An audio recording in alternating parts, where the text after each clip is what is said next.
actually a couple years ago. You follow the NBA at all? Like the Cleveland Cavaliers, yeah. they're Colin Sexton. He's from Alabama. I think it was junior college. He went down to 10 players, if I'm remembering correctly. But I mean, they had a huge comeback. They didn't win the game, but they came back from like 15 down. But it was the 3 players coming back. Yeah, I vaguely remember that. Yeah. Well, I'm surprised that they wouldn't be able to play. No, I don't know either. And I don't know if you foul out if you have that, then you're done. Or, but if somebody gets injured, I don't know. Yeah, it could be different in the yeah, I don't know. Not quite that bad. But, yeah.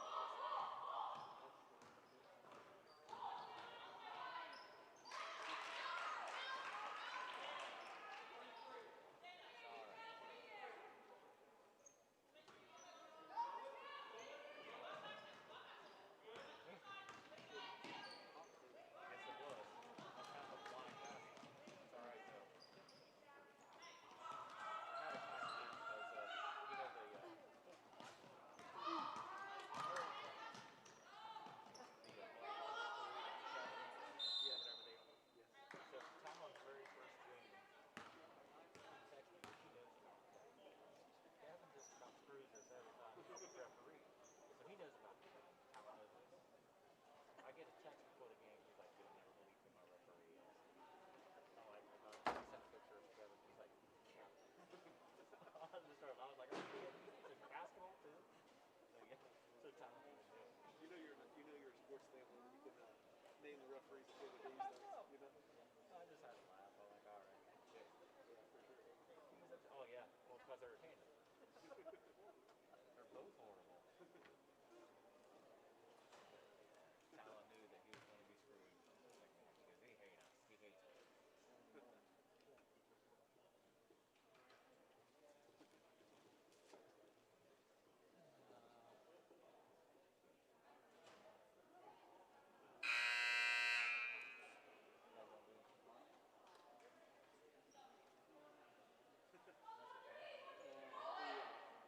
Our next door neighbor, my sister, they have a family gathering over there for New Year's Eve. They're kicking off about 7, which for my family means about 8, which is the appropriate time for a midnight thing. But both of the kids are crazy about 7:30, 8 o'clock. They're ready to crash out. So I was gonna go with Sailor. She was gonna stay home, but like I don't want her to bring in the New Year by herself. Yeah, that's not. I get that. So we're both just gonna chill at the house. If the kids fall asleep, we're actually just started painting our basement today. She went to IKEA and got these bookcase shelves for the walls. Okay. We got a projector for Christmas. We're gonna try a little. Nice. It's not finished. We're just painting the brick, like the cinder blocks like this. Nice.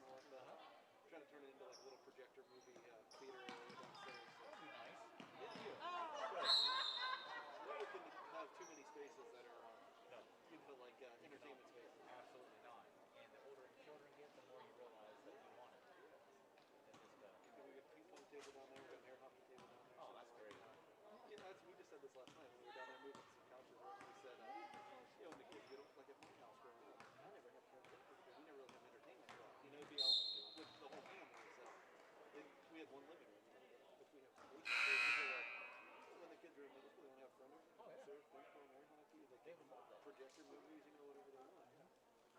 But yeah, that's one of the driving forces behind it. Oh yeah. My mom and dad, they want the kids over there, they all the time. One of their things is like when they take their friends over there. My mom does.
together and Turtle ended up texting us, hey, your dad is here right now at the tire shop. So I think they help out down there. You know? That's awesome. That's pretty cool.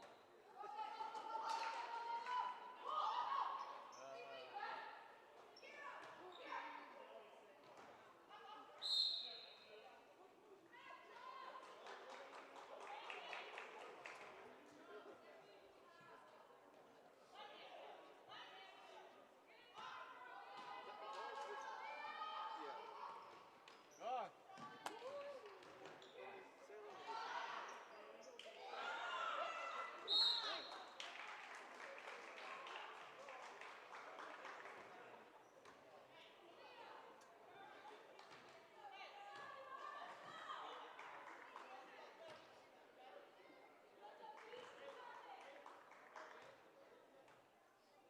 I'm curious to see that next one.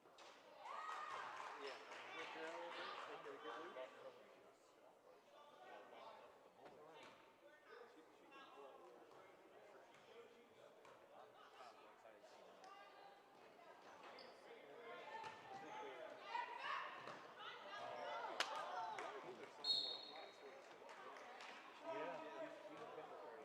Yeah, they have their sophomore class is their basketball class. Really? Yeah. Their coach's daughter, Winston, is over there. They're in class. She's pretty good. One of their guards plays really well. Definitely Yeah, right. See, Jason, we go golfing and stuff like that. Okay. I haven't seen him for.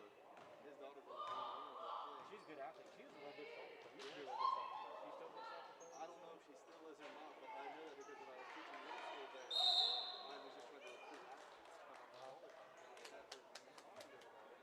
And she's like, oh, I'm like, I think I got her to come over to the gym with me. Anyway, she decided to play soccer overall. He cracked all those turnips. And on the announcement one morning, she had like 6 goals, 8 goals. I see it in the hole, and I said, hey, Crupper, I said, it sounds like you made a pretty good decision. It's like, you did your thing. That sounds like her. I just know, like, yeah, she's played soccer since she was a kid. She's a good athlete. Yeah. So they got King and Crupper and Winston. Are all sophomores. Oh, wow. And I got, then juniors, I got a couple of decent juniors too. Yep, so they got Z, Zakai Rosen, and Cameron Gephardt are juniors. Okay.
catch, yes.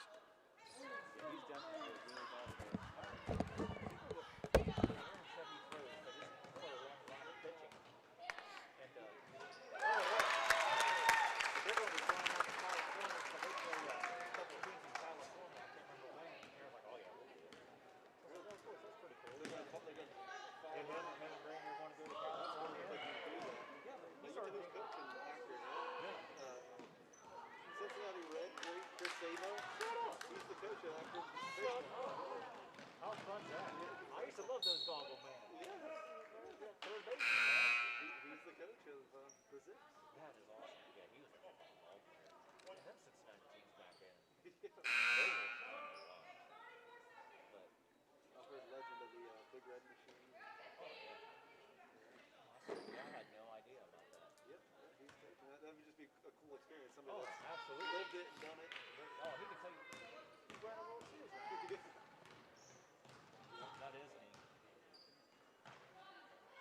Yeah, he started naming off like their schedule. And you know, he's naming off Georgia and Auburn, different. I'm like, you know what? This is cool. I said, how cool is that? When you're talking about watching your son, he goes, yeah.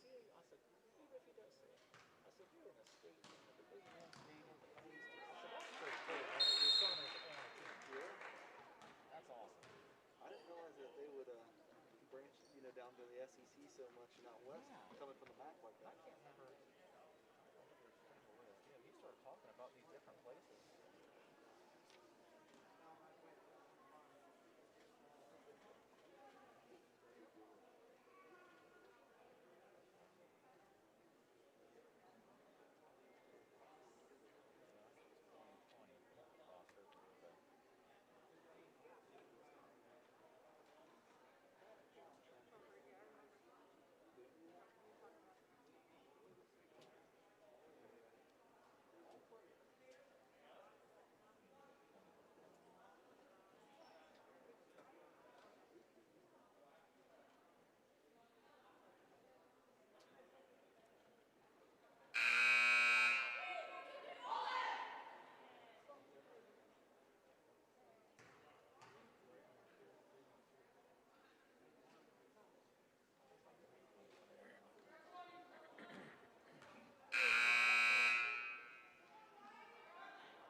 So are they? Do you know if they're progressing with their season as normal though? Baseball team? Yeah. I don't know. He hadn't really. I don't know. I hope they're just going to start doing things about it. That's what we were talking to. Who was the Reggie Dragon Flood from the club team? Yeah. We were stopped at Walmart last night. After we were sitting in the car after we were feeding the kids, they were fussy. She came out and saw them 40 feet away. Came down to our window and was talking to us. But we were talking. They canceled their fall season at Muskingum. The OAC did. They're supposed to be playing a 9-game conference only schedule during the spring, but she didn't seem too optimistic about it. Well, I hope so. They need to get these kids into a regular. Well, I see the basketball's playing right now. At a D3 volleyball game, they're not packing the house. I mean, you could still limit spectators, and Yeah.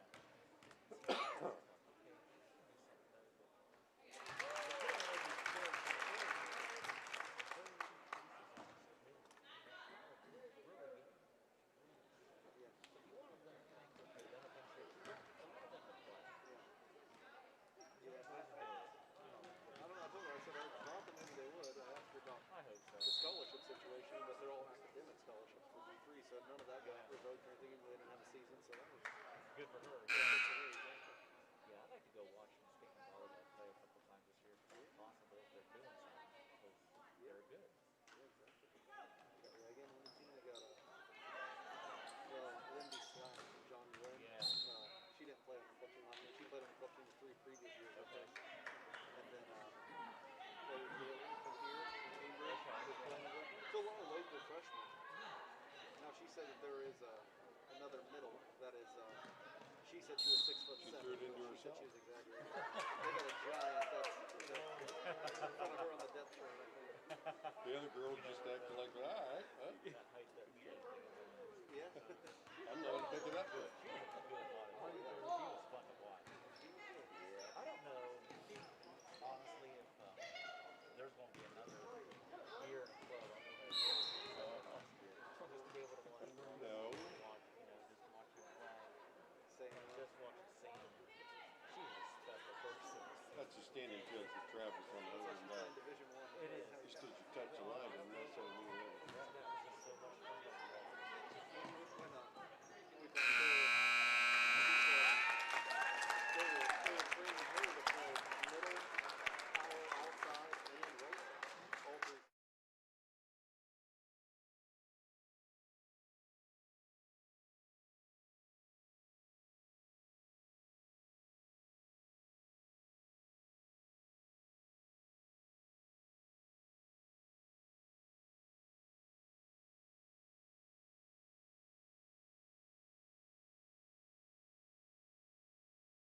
ABC Sports presents high school basketball. Tonight's game is brought to you by Southeastern Med, Doane Ford, WB Green Insurance, Muskingum Valley Health Centers, West 40 Auto Sales, Papa John's Pizza, Valentine Insurance, and Park National Bank.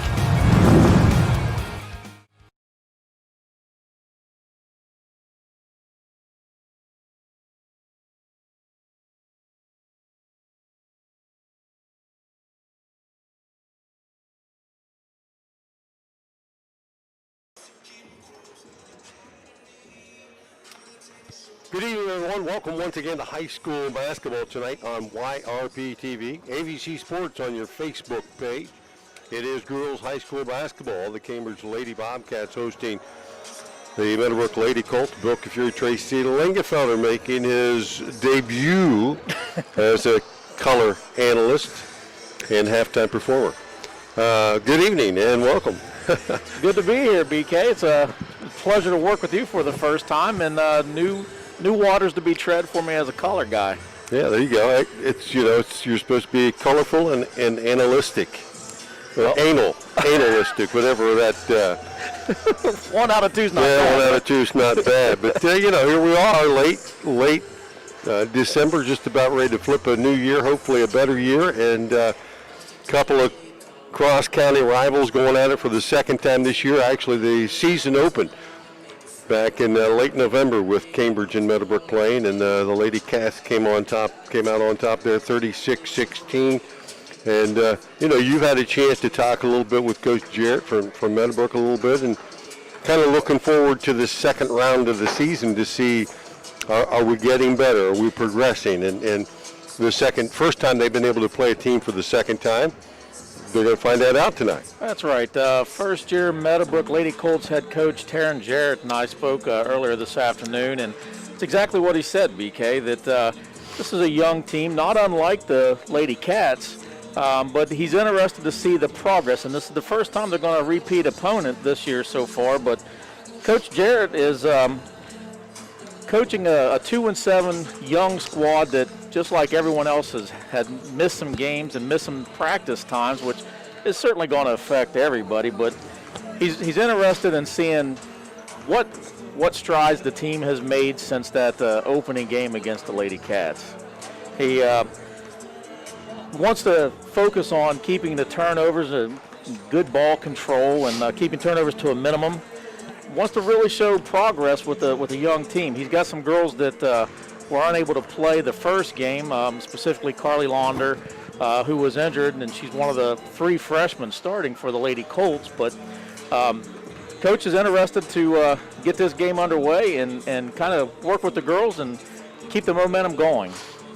Well, likewise, I had a chance to talk to Coach Lynn Scott for Cambridge, and he's been around just about as long as James Naismith in basketball, but and he said a lot of the same things. You're trying to get better as the season goes on, and it's been a difficult season to do that. Although the Lady Cats have been fortunate this year, they haven't had any quarantines that they've had to deal with. The boys team, on the other hand, has experienced, and I think their second round of quarantines where they've had to miss games and postpone and reschedule and not practice, and it's pretty hard to go through that whole process of preseason and gearing up to play, and then not even practicing for a week, 10 days, and then trying to start up and play games again, and that's going to be a tough thing for any of these teams.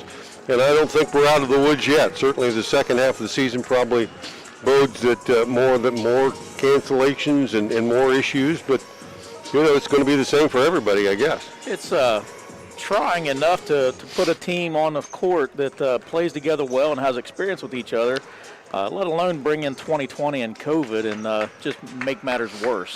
or more interesting. I guess it's all a matter of perspective. Well, and I always found basketball was a pretty difficult sport to play if you didn't do it enough that you got consistent and you didn't have to think about it. And you know how they talk about players and teams finding their rhythm and shooting the ball well. And you know, normally it's that second half of the season where everything starts to come together a little bit, and that takes consistency in the first half of practice and playing. And you know, as many games has been postponed and canceled, it's hard to just practice for a week and not ever play a game and get to kind of test your skills. But you know, both these teams come in about the same spot. Meadowbrook at 2-7, Cambridge at 3-4, and you're hoping that you get on a little bit of a run and you can play your normal Tuesday, Saturday, Wednesday, Friday, whatever, and start to get better.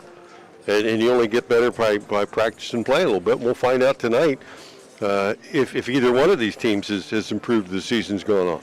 And that's always the big question. You know, as a coach, you always tell your kids you just want to see improvement with each practice and, like you said, with each game. And unfortunately, everybody's kind of reaching that midpoint in the season at different times this year because of cancellations and COVID-related delays with the whole season. So, well, starting lineups we expect to look like this tonight for the Lady Cats. Mackenzie Linscott, 5'10" sophomore. Cameron Gebhardt, 5'8" junior. Braxton King, and a 5'8" sophomore as well. Riley Cooper, a 5'7" sophomore, and Zakiah Gibson, 5'8" junior for the Colts. Kenley Norman, 5'8" freshman. Carly Launder, as you mentioned, a 5'8" freshman. Another freshman there, Taylor Sitchinet, 5'9", and Lauren Ogle, a junior, and the lone senior there, Lindsay Dudley, at 5'7", and a lot of young players on the court for both teams. Both teams, and it's a great season, you know, even though COVID has kind of put a really weird spin on the season, but it's a good season for young kids to really come together and learn. Welcome to Cambridge High School and tonight's Getting ready to get the pregame festivities underway. We'll have the national anthem here and the on-court introduction of the players here. We invite you to stay tuned here on YRP TV and enjoy those with us.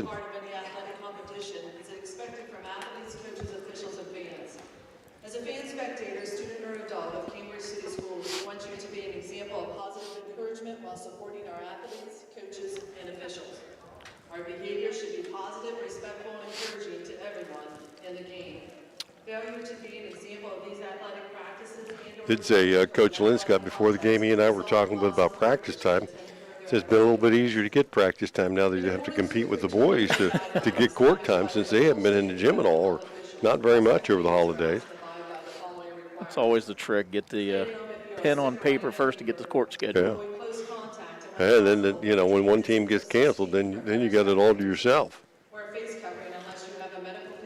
And you certainly don't want to see anybody lose playing time and have a season, you know, postponed like we went through last year. You know, it's rough for the kids. It's nice to see some normalcy a little bit, at least to get to let them play, and we hope that just continues to improve as the new year comes in. As much as possible, a decent crowd on hand tonight of close family members, and now our national anthem.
Tonight's game, again featuring the Cambridge Lady Cats at 3-4 and the Lady Colts at 2-7. Bill Fury, Tracy Lingefelder here tonight to call the action for you at Gene Ford Court. And but we've talked about what both coaches certainly had to say to kind of prepare for this game a little bit. And I think they both hit the nail on the head is control the ball, minimize turnovers, and try to keep your key players out of foul trouble. And at that point, you hope you make a few shots. And at this point, we'll see which of those strategies plays out. And being a rivalry, who knows sometimes. I'm not sure. I'm sure that the ladies are just as competitive as the guys are, but sometimes I think the intensity level for the boys' games is maybe just a notch higher. And without a lot of fans in the stands, sometimes I wonder if that doesn't affect it a little bit. And every athlete's probably going to feed off of the fans and the applause and all the loud noise, and that's what they want to hear. And it's part of the thrill of the game is getting the fans into it and backing their teams. And when I was talking to Coach Jarrett, he's a Bellsville guy, graduated from Bellsville. But, like I told him, he's been at the Meadowbrook with the system through the boys' team for the last 5 years. This is his first year, as I mentioned earlier, as the head coach for the girls. But he's been around certainly long enough to know that records are not coming into play when it's Cambridge and Meadowbrook. Cambridge kind of cranking up the spotlight and the music a little bit, trying to add a little bit of that excitement we're talking about here, make it a special kind of thing rather than just another game. And with the introductions again, Mackenzie Linscott, Cameron Gebhardt, Braxton King, Riley Crupper, and Zacchaeus Gibson for the Lady Cats. And I guess that makes it a little bit. I never had the spotlight put on me unless the police were chasing me. So. And you hope that kept that to a minimum, yeah. Right? This kind of has a flavor of back when I was in high school in the late 80s, early 90s with Coach Chapelier calling them out. Yeah, that was an entirely different atmosphere back at the old Bobcat, the Cats Lair, as they called it back in the day. You have all that noise, and then now you can hear a pin drop to get ready for the tip. Nobody here, so to speak. Lindsay Dudley in the center circle for the Lady Colts. And for the Cats, it'll be Mackenzie Linscott jumping up there as well. Officials are ready. I think we are. Hopefully you are as well. And we hope you enjoy tonight's game exclusively here on YRP TV and ABC Sports. Ball's up and we're underway. Cats will have the opening possession. Gebhardt on top. Man-to-man pressure by the Lady Colts. King trying to go down low. Ball slapped away and stolen by Sichna. And then restolen by King. So both teams get an early turnover in here as the Cats continue to attack defensively. King has to go through her hand, but then presence of mind to kind of flip it behind her and caught a little defender, and it will stay Bobcat ball. Yeah, and again with the rivalry Cambridge-Meadowbrook, it's hard not to get up and ready and amped to play this game. Inbounds play for the Cats. Linscott can't get it to go, but Gibson there to clean things up for the Lady Cats and put them up 2-0. And full court pressure for the Bobcats results in another Colt turnover. 2-0 Cats early. Baseline right side. Gebhardt into Linscott. Crupper out on top. Now King resets the Cats offense. Down low. Gebhardt squares up. Kicks it out. 3-ball in the air by Braxton King. Cha-ching. And the Cats lead at 5-0. Not even a minute in. More full court pressure, and it pays off again. Gibson comes up with a loose ball, takes it to the hoop, can't get it to go. Rebound, Linscott. Stick back good, and the Colts maybe looking for a timeout. Yeah, as Bobcats not only, they use defense to create offense. In that case, Tracy, a couple of quick turnovers and able to connect on them, and they lead at 7-0. And exactly what the Lady Colts wanted to avoid early on is turnovers, and so far they've already have 3, and we're 1 minute in. Yeah, Cats have made them pay for them, being able to get the ball in the paint and then kick it back out. Braxton King with the wide open 3, knocked that one down, but Bobcats hammering the boards here early on. If they miss it, they tip it back up there a couple of times till they get it back and see what kind of an adjustment the Colts have made here to the Cats' full court pressure. A 1-2-2 trap for the Cats is now they back off a little bit, look for the half-court trap, and there it is again. Crupper comes up with it to the foul line, trying to flip it back out to King, and the Cats will turn it back over. So sorry, Bill. Go ahead. 4 turnovers already for the Lady Colts, only 2 for the Cats. Yeah, Colts, I don't know if they've had it past half court here. And continuing to struggle with that as the Cats come up with it again. Cropper with a loose ball over to Gibson. Against man-to-man pressure. 6.5 on the first period clock. Cats lead at 7-0. As Gibson will use the dribble, take it all the way in, off the glass and good. And Gibson has a couple of hoops tonight. The Cats have jumped out quickly here, 9-0. And Cambridge 4 for 6 from the field already, including the 1-3. Colts finally across the timeline. Ogle down to the left corner, trying to reverse it. And first substitution of the night for the Lady Colts. Maddie May, sophomore, will check in.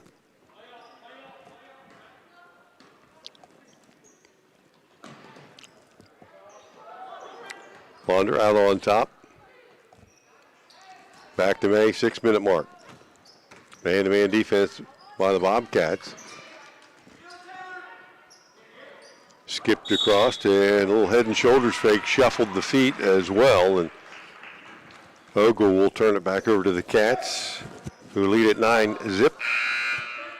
And Cambridge really playing a suffocating defense right now, and the Colts is not really able to respond to that. Helena Bell in for the first time for the Lady Colts here at 5:50 mark. Bobcats off the set play. King to the hoop, can't get it to go. Rebound, tied up that time. Lynn Scott.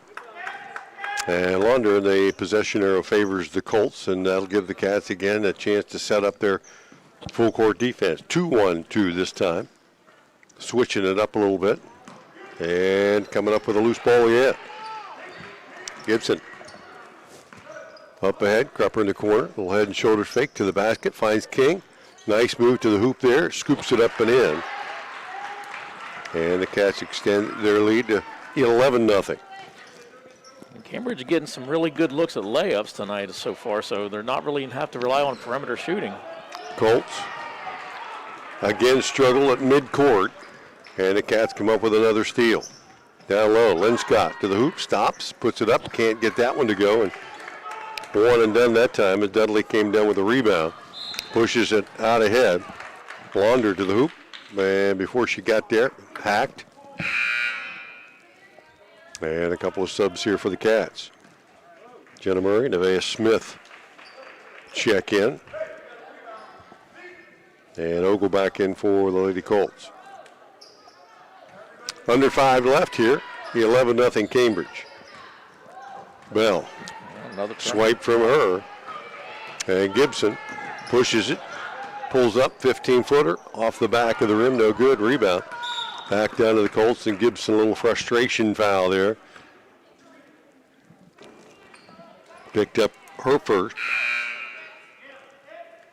Team second.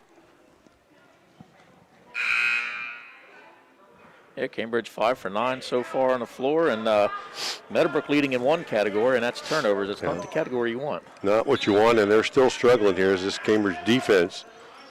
They keep switching a little bit from the odd to the even look, and here with the trap at half court, Colts get it across. Norman has it swiped away though at the foul line, and here come the Cats the other way. Murray. Backdoor cut to King. Nice look. King can't finish. And the rebound, stick back, not there by Smith. And the Colts will clear it out. Up ahead.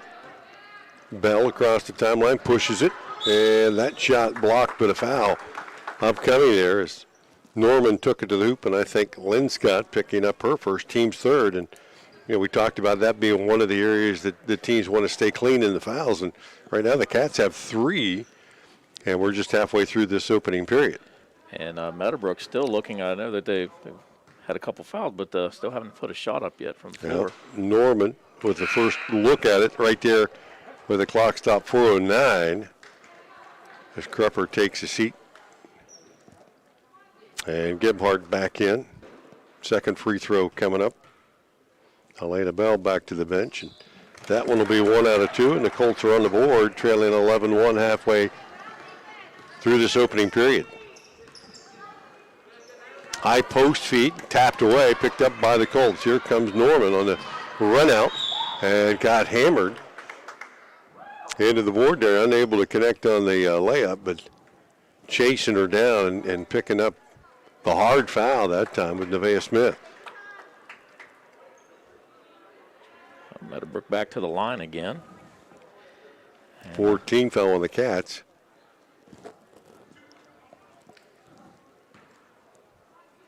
And Norman will get 2 more. She paid for these ones, though.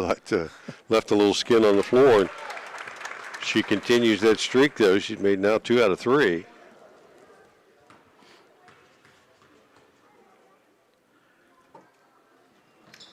And that one straight off the back of the rim up in the air and back in. Right.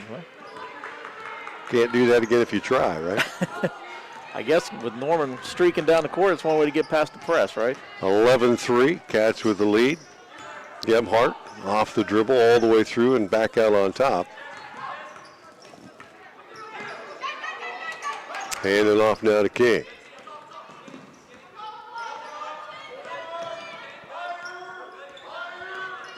Three and a half left here, opening period. Bobcats have controlled things on both ends. King will kick it out to Murray. Murray pulls up from 10, rattles it in and out. Rebound, tapped loose, and picked up by the Bobcats back out on top. Down low, nice feed inside, and Nevaeh Smith will be there to be the recipient of that. Nice pass from Murray, and the Cats extend their lead to 10 again, 13-3. As the Colts beat that full court pressure, that time without much incident.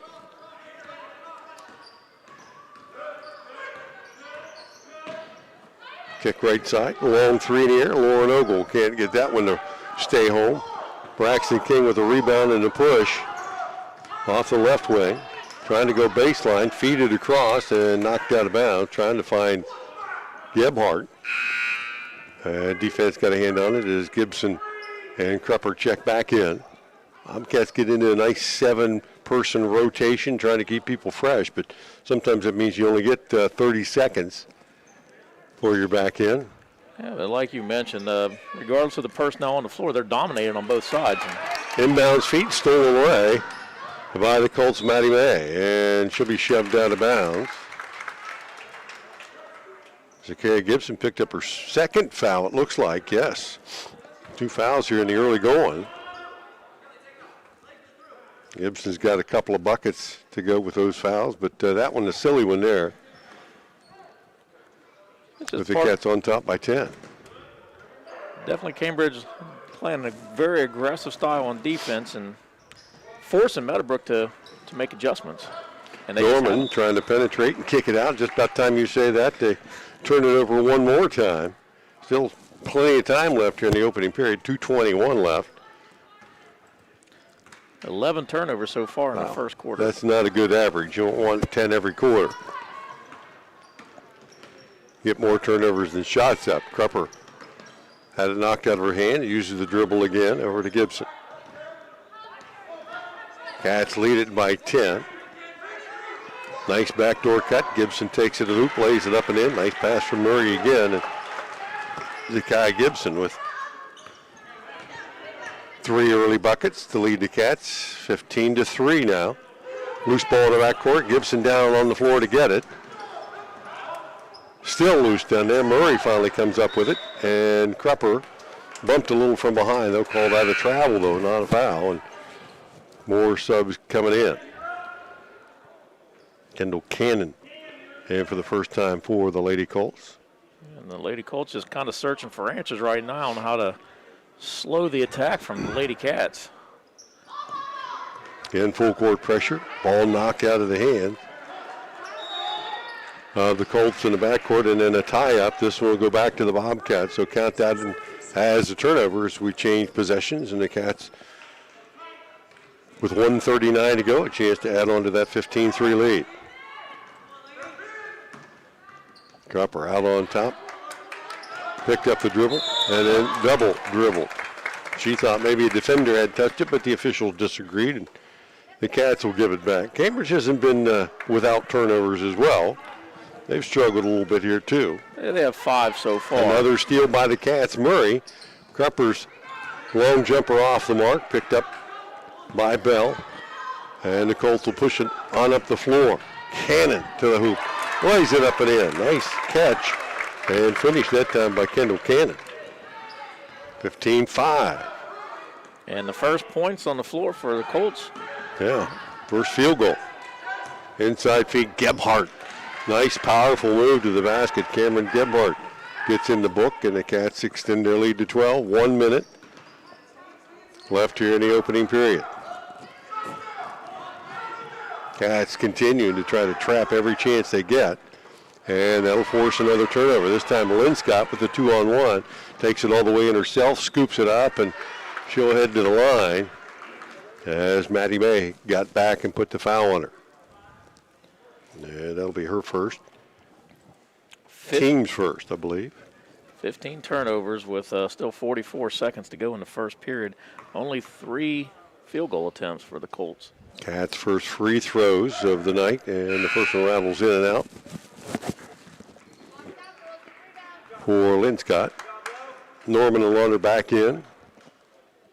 Cupper takes a seat, and King back in for the Cats here as Linscott's second free throws up, and that one rattles in and out. Rebound. Finally secured by the Colts Sichina, and then she'll dribble it off her leg and out of bounds.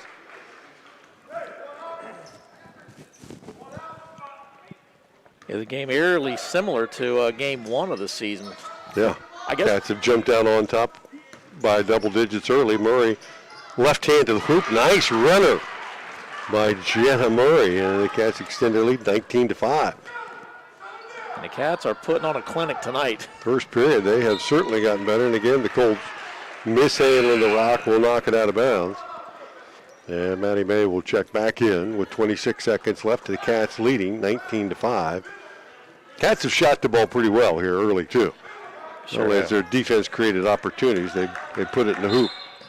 And the Cats will burn a timeout as King dribbled right into a double team that time as the Colts tried to turn the tables on the Lady Cats and put a little pressure on them, and haven't had many opportunities to do that with all the turnovers they've had. Right, and you mentioned, BK, the Cats are 9 of 18 so far from the floor on the first quarter with 1 3-pointer, while the Colts 1 for 3 on the floor. So far, Cambridge with two opportunities at the charity stripe, 0 for 2, and Meadowbrook 3 for 4. But yeah, what's just killing in shots taken alone is you said the turnovers don't let you take a shot. That's the Cats have quadrupled the number of shots. That's exactly right. And you can just watch the faces on the floor. You know, you see this aggressive look on the Cambridge team, and you see kind of a bewilderment on the Lady Colts faces. A lot of time left as the first period winding down here. Cats out of a timeout, 10 seconds left on the clock. Gebhardt down to the right corner, keeps the dribble alive, feeds it inside. Trying to get it to Linscott, and the Cats will turn it over. Well, no, they won't. Officials disagreed on which way it's going, and it's going to stay white ball. So 2 seconds on the clock. And one official pointed Bobcats. One said it stayed the other way. They will agree this time. Maybe they get it and say, well, let's agree to disagree. We'll give it to them. Well, you know, when the teams aren't able to play, the refs can't ref, right? Gebhardt to Linscott, and her jumper at the end of the buzzer, no good. One of the few things that didn't work well for the Bobcats, but through one period, Cambridge leads it 19-5, and the Cats really clicking on all cylinders here. Zakiah Gibson with 6 to lead all scores. Braxton King has 5, including that 3, and then 2 apiece for Smith and Murray, Gebhardt, and Linscott, but the Colts only able to counter. Kenley Norman ended up 3 of 4 to the line, and Kendall Cannon came in off the bench and knocked down a 2. But shooting-wise, if you don't handle the ball, you're not going to get shots, and the Colts struggling right now to get that done. That's right. 5 turnovers for the Lady Cats, 17 for the Lady Colts in the first quarter, and they're even in rebounds at 5 rebounds apiece. The difference is the Colts rebounds are coming on the defensive side, and the Lady Cats coming on the offensive side, and they're getting second chances, and they're making them count. 19-5 through one period. Cats on top. Colts will have the first possession here. Let's, one of the things that we saw the Cats do, and let's see if they continue to do so, is turn up that defensive pressure everywhere. And it looks like they're going to come out here and pressure the inbounds right away at midcourt. Yeah, if it's not broken, don't fix it, right? Dudley into Launder. Down to May. Her shot no good. Rebound, stick back off the mark there by Cannon, and finally corralled by the Bobcats. So the Colts had a couple of good looks there, and unable to knock them down. Maybe calming down a little bit on the offensive end. Crupper off the dribble, feeds it across. Gibson steps in, lays it up and good. Nice job by Crupper that time to draw the defense and then find the open bounce pass across the lane. 21-5, Lady Cats. And the Lady Cats really effective moving the ball right around and getting some good looks. Sharing it pretty well. Nice drive to the hoop, and a 1 as Norman knocked it down and drew contact. Chance for the three-point play. And for the Bobcats, it looks like Braxton King will pick up the foul. Yeah, and Kenley Norman just saw a small opening in the lane and used a little bit of quickness and drove that. Norman continues to shoot the free throws well. Now 4 or 5. And she's got 6 of the 8 Colt points. And the Lady Colts will try some full court pressure. At this point, you have to do something, right? Down 21-8. King has it on the baseline, nearly stepped out of bounds, pushes it up the right side, finds Linscott, and a whistle. Yeah, and a foul. I didn't know if it was going to be a travel or. So you can't go wrong by trying something new, but I guess you could overdo it. Try to force the Cats out of their comfort zone a little bit. And that foul called on Lindsay Dudley. Just his team's second foul. Bobcats have 6. Gebhardt, baseline jumper off the mark, tapped around and touched last, they will say, by the Colts. So Gebhardt will trigger it in baseline left side. Looks inside, has Crupper wide open, didn't see her, and the pass out on top, stolen away by Launder. She'll take it coast to coast. Off the glass, does not get the kind bounce, and then steps in for the tie-up, and it will be Bobcat ball. Colts had a chance there with the breakaway to try to cut that lead and unable to execute. King facing one-on-one pressure in the backcourt. Got it across the timeline and into the half-court set. Little hesitation move to the hoop. Hand off the glass and in. Like she knew what she was doing the whole time, right? Yeah, just they're really playing with a lot of confidence and driving the lane, and just the Meadowbrook's just not getting set on defense and moving around, keeping up with the Lady Cats. Didn't stop the dribble that time, and King took advantage of it. Another Colt turnover. Gibson with the steal, a 4-on-2. Her little hesitation, kicks it out. King 3 ball, not there, but Crupper keeps it alive for the Bobcats. Pulls up from 12, and Riley Crupper will knock it in. And the Bobcats' 6-0 run here has caused the Colts to burn yet another timeout. 25-8. Of course, basketball we know is kind of a game of spurts and runs anyway, but Cambridge put together a lot more of those tonight than the Lady Colts. Well, the Colts definitely not finding any spurts, but they're sputtering more than anything right now, and they just need to calm down. I'm sure Coach Darrett's in there saying, listen, we just got to get back into our rhythm, play the game, play what's dealt to you. If they're playing full court pressure, then we need to adapt and overcome. Yeah, they've done a little bit better dealing with that pressure. It's when they get the looks on the offensive end, and we've seen the Colts run their offense and get a couple of close looks, but not able to knock those down. And, we say, from 5 feet, that's an easy look. Well, Right. nothing was ever easy for me on the basketball court, I'll tell you that. And like I said earlier, the Lady Cats are finding lanes to drive, and they're getting good layups. So that's really helpful when you're making these layups and you're not giving the Meadowbrook Colts a chance for any defensive rebound. So, well, I think one of the things that you can look at, and maybe Coach Jarrett talking to him, continue to be aggressive, continue to attack the basket. Cambridge is in some foul trouble here with 16 fouls. 6 minutes still to go in the first half. Try to get to the foul line and score as much as you can with the clock stopped. And Kenley Norman's done a pretty good job of that early on here. If the Colts can continue to try to attack the basket.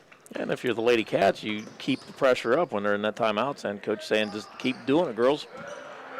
Norman, pocket picker, Launder that time, and Krupper unable to connect on the layup. Gibson keeps it alive. Over to King. Wide open look at a three. That one off the mark. Rebound comes down to the Colts.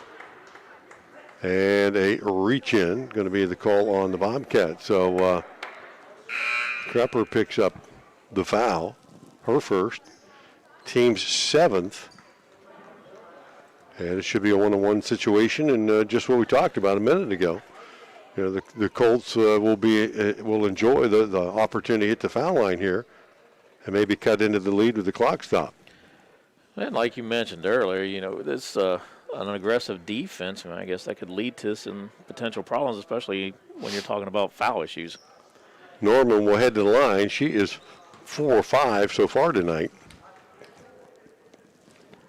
Front end here, and she'll get a bonus.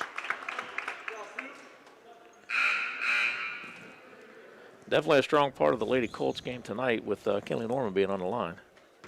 25-9, 5:42 left first half, and Norman's second free throw hits the mark as well. Norman with 8 of the Colts' 10 points as Murray checks back in for the Lady Cats. Cambridge coming back down the court with 26 field goal attempts tonight so far versus Meadowbrook 7. Cats working against a little zone action this time. Looks like maybe a 1-3-1. Trying to recognize and adjust offensively. King finds Gebhardt. Skips it across to Krupper. She'll pull up 3 ball, no good. And Dudley with the rebound for the Lady Colts. Good defense that time. They switched something up a little bit. Cats didn't get the look that they wanted. And again, Cambridge moving the ball really well, and Meadowbrook just kind of, like you said, playing some good defense that time. And 5-minute mark, and Krupper once again on the reach in. And Riley Krupper's picked up her second quick foul. Team's 8th, and again, we'll send the Colts to the line this time. Carly Launder. It's a little overly aggressive at times, but it's second quarter. And she knocks it in. Well, Carly will have the bonus here. Carly, a freshman. Kenley Norman, just a freshman. So, young backcourt here for the Lady Colts. And that one off the mark. And Linscott. Mackenzie didn't handle that rebound well. Stepped on the inline, so it goes right back to the Colts and a chance to cut the lead some more. 25-11. Ogle. In the corner now to Bell. Back out on top. Launder off the dribble. To May.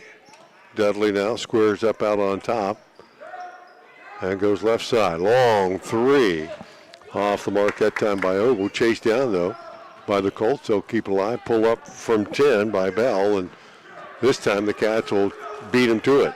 Then Scott with a rebound. And Colts got a lot of looks that time. Unable to get the lid off. Gebhardt, Krupper in the corner. Looked at a three, puts it on the floor, skips it across to King. She'll try to go back inside, and a tie up here will be a turnover for the Bobcats as the Colts have the possession arrow. Yeah, just an errant pass for the Lady Cats that time, but still, you see the aggressive nature the Lady Cats are putting on the floor. Just hurry up. You know, it was a bad pass. You reach down, tied them up. Just the arrow favors the Lady Colts. Smith and Gibson check in for the Cats. 4:16 left. And this opening half, 25-11. And the Cats will pick up full court some more. Launder off the dribble, up ahead to Bell. Back to Launder and across the timeline. Knocked out of the hands of May. She'll pick it up and attack the hoop. Stop, pop, in and out, no good. Dudley rebound. Blocked from behind by Linscott, and she'll come up with a loose ball and hand it off to Gebhardt. Cats with the lead in the ball. Gebhardt off the high pick down the lane. Her runner no good. Rebound by Linscott is up and good.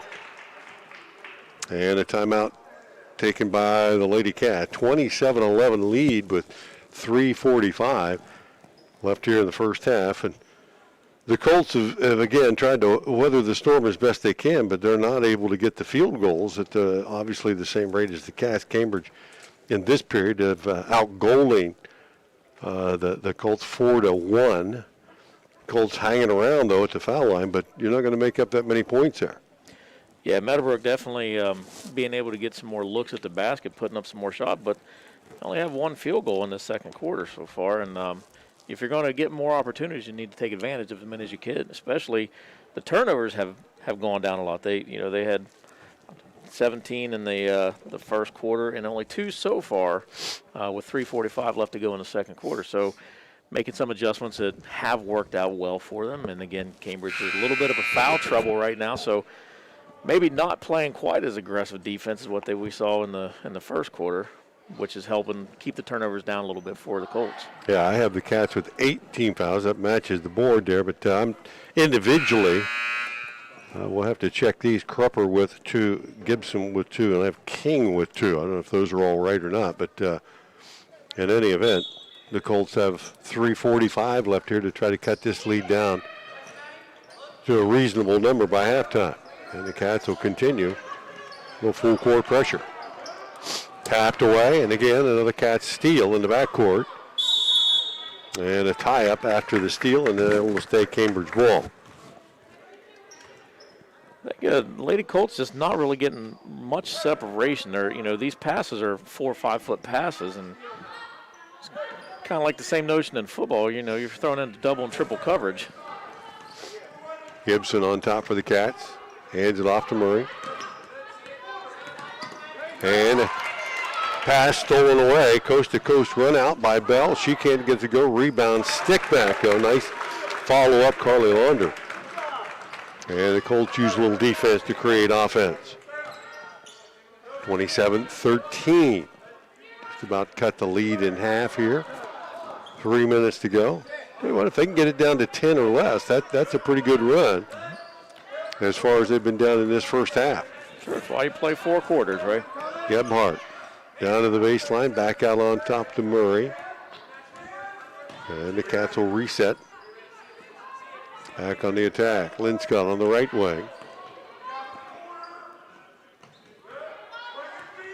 Back to Gibson.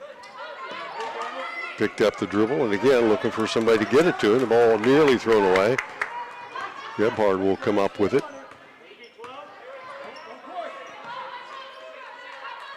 Meadowbrook definitely playing a real tight man. They have stepped it up a little bit here defensively.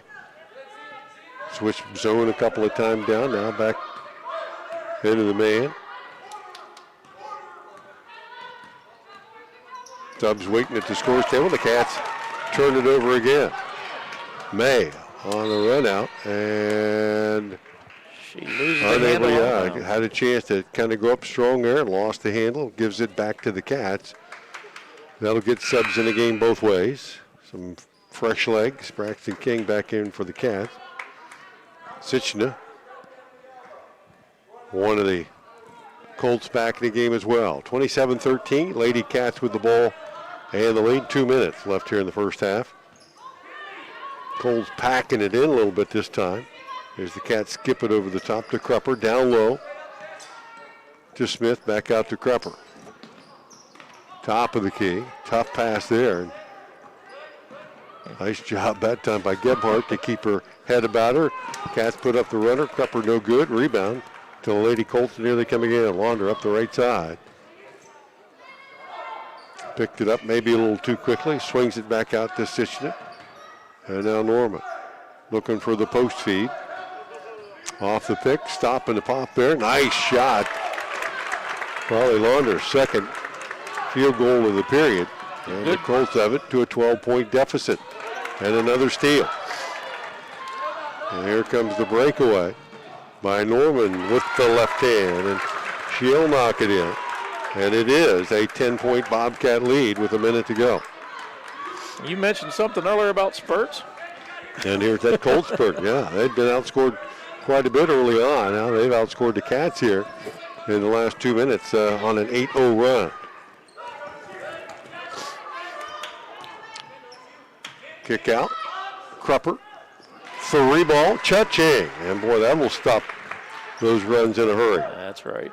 Second 3 of the night for the Lady Cats, and pushes their lead back out to 30-17.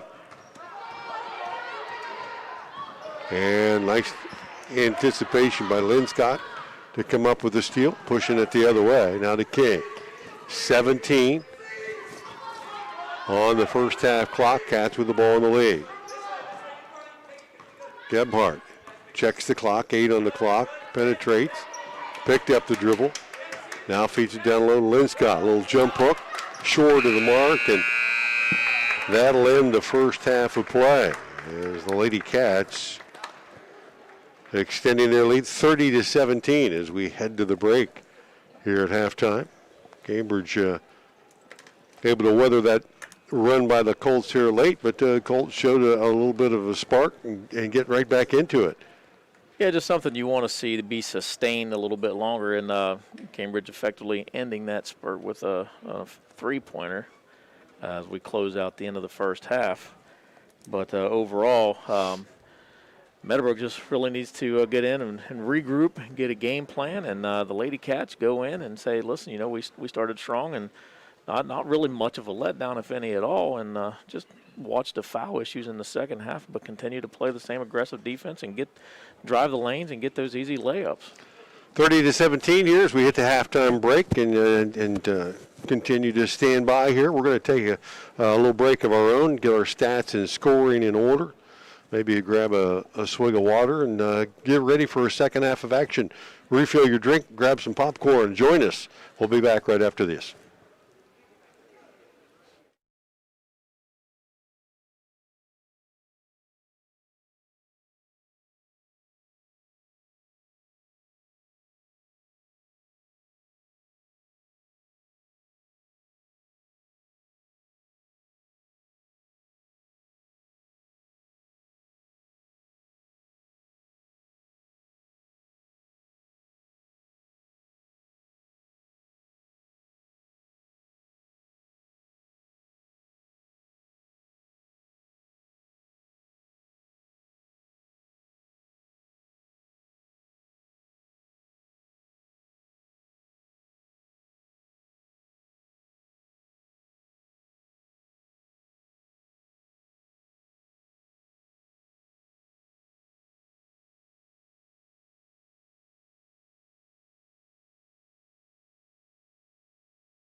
Back at Coach Ford Court here, we are at halftime. Lady Cats on top of the Lady Colts 30-17. Bilka Fury, Tracy Lingefelder here, joined by John Clark. Joel Lasigo on the controls tonight. He gets to always play with all the fun stuff. Well, it's perks of being the boss, I guess. Yeah, well, or if it doesn't work, then it's always his fault for messing with all the good stuff. So, unless you ask him, I'm sure you'll have someone else to blame, right? yeah, well, goes both ways, right? Hey, That's right. Cats at a good first half defensively, leading to a good first half offensively as they headed up 30-17 here at halftime. Cats jumped out on top 19-5 at the end of that first period.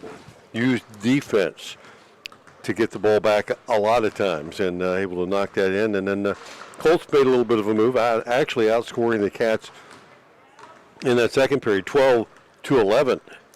But the barn door had already been left open, so to speak. The Colts gave Cambridge way too many chances early on. The Cats jumped out on top now. They're trying to battle back into it, and they're going to have a couple more runs like that.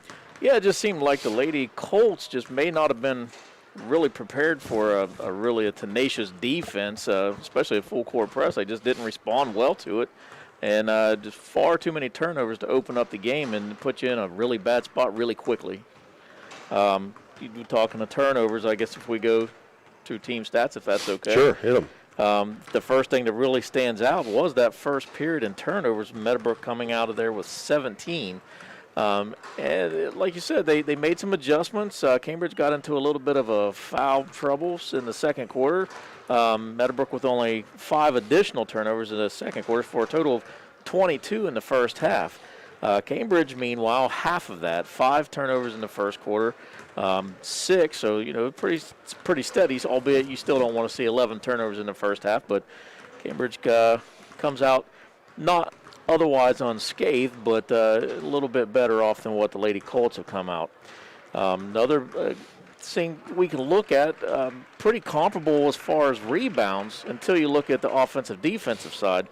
The Lady Cats with 8 offensive rebounds, giving themselves as many second chances, and 4 defensive rebounds for a total of 12 in the first half. The Lady Cats with 11 rebounds in the first half, but the breakdown's a little bit different. They had only 4 offensive rebounds, while they had 7 defensive. And then with the shot opportunities, Meadowbrook in the first half shooting 33% from the field, 5 of 15, and 0 for 2 from the three-point arc.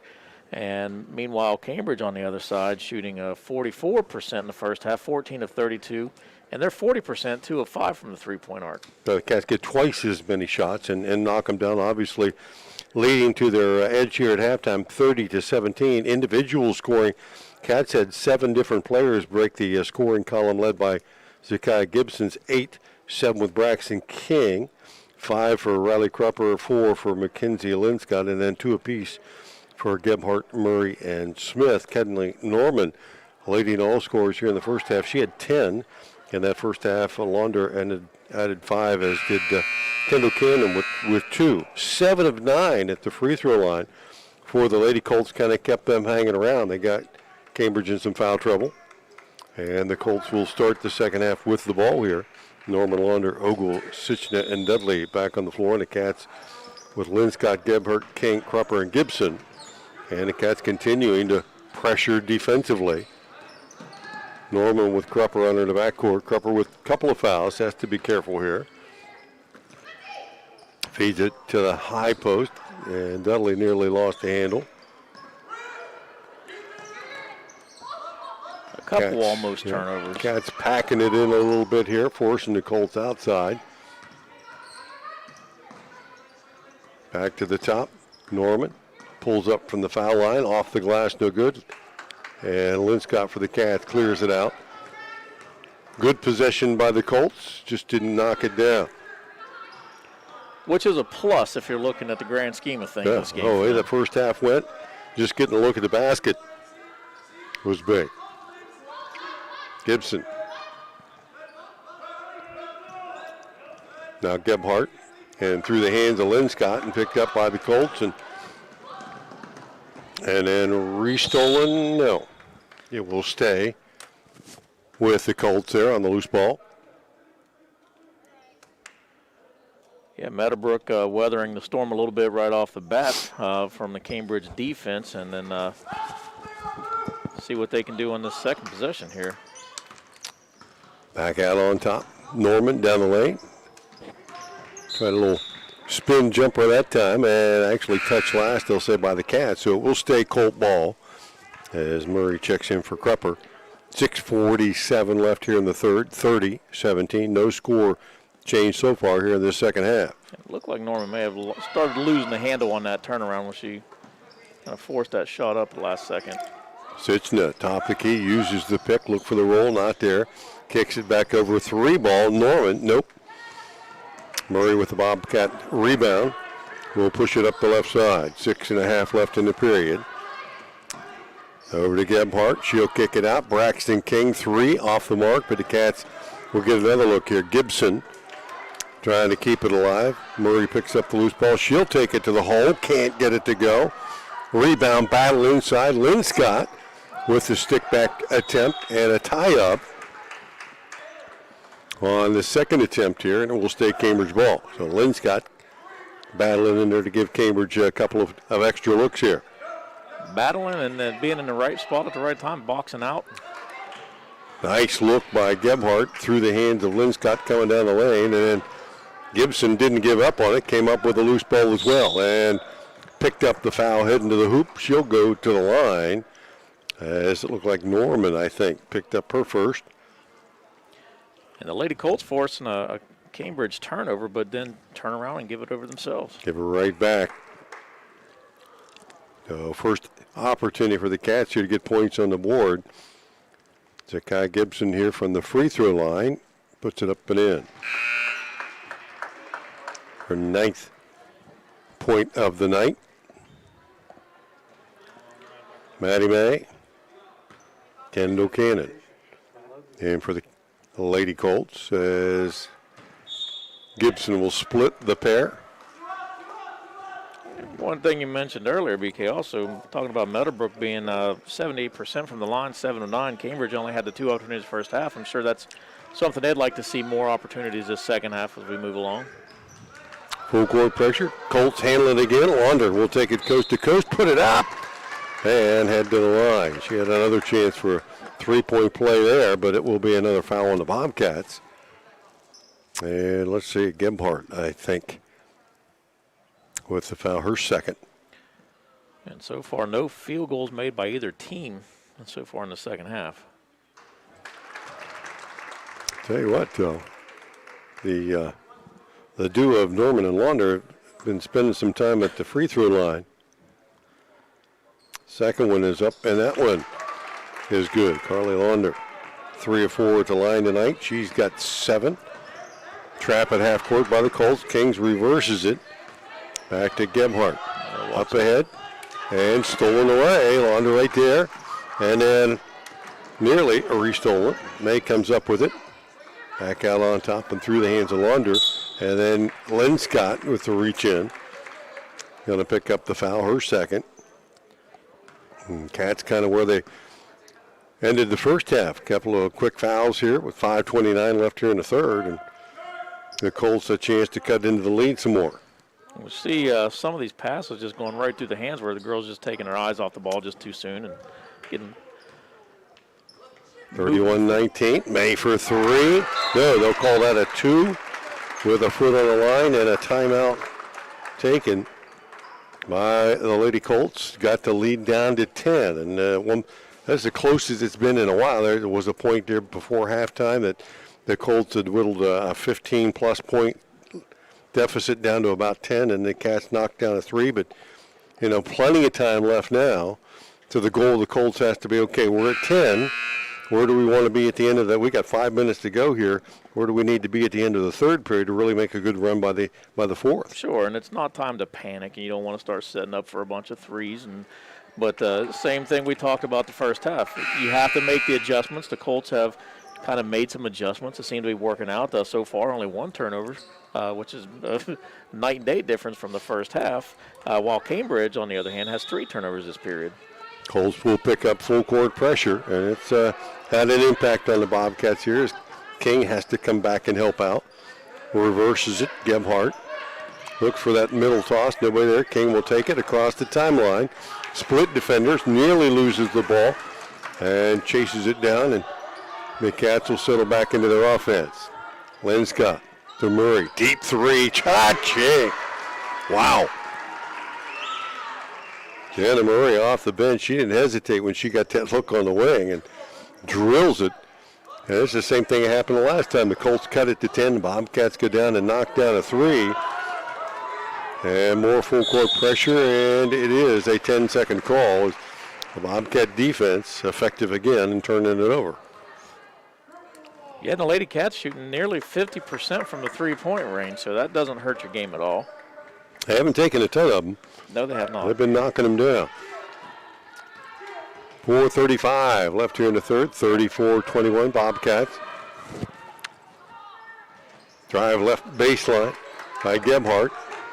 Off the mark, and the Colts will bring it the other way. Colts limiting Cambridge's second point chances, and May's pass down low for Dudley over her head and out of bounds.